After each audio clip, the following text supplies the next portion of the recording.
Tonight at Trinity Cathedral in Columbia, I'm going to be one of 4 people who the bishop will ordain as deacons. And then 6 months after, 3 of us will be ordained to the priesthood. And the ordination service for a deacon, one of the options for scripture reading is this passage from Luke. Consider the ravens. They do not sow or reap, they have no storeroom or barn, yet God feeds them. And how much more valuable you are than birds. Who of you, by worrying, can add a single hour to your life? Since you cannot do this, why do you worry about the rest? Consider how the wildflowers grow. They do not labor or spin, yet I tell you, even Solomon, in all his splendor, was not dressed like one of these. It's a familiar passage. It fits for people going into ordained ministry because it does take perhaps a little extra layer of trust in giving yourself up to God's care.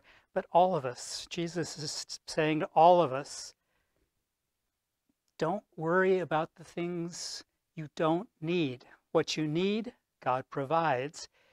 If you don't need it, don't worry about it. And I'm particularly struck this time by the part about the wildflowers, or the lilies is how it's often been translated. Why call attention to something beautiful when you're talking about basic needs?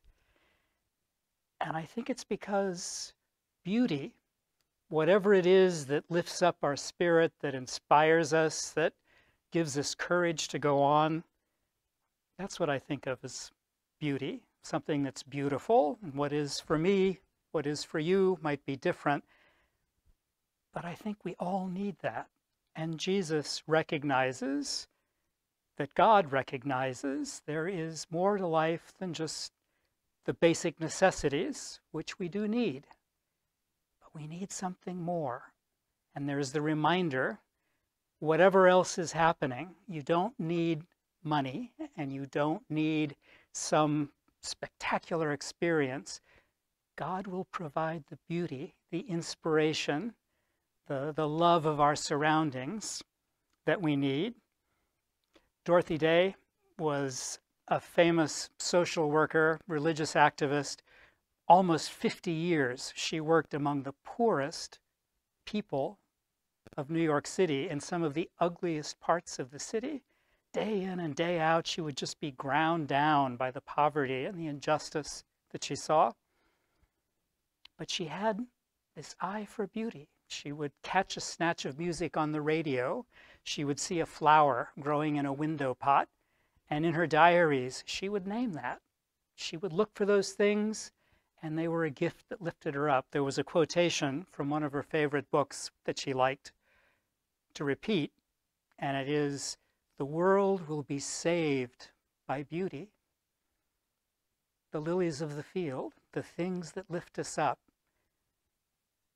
they're a gift, they're a necessity, and God's promise is they're out there. Just look for them."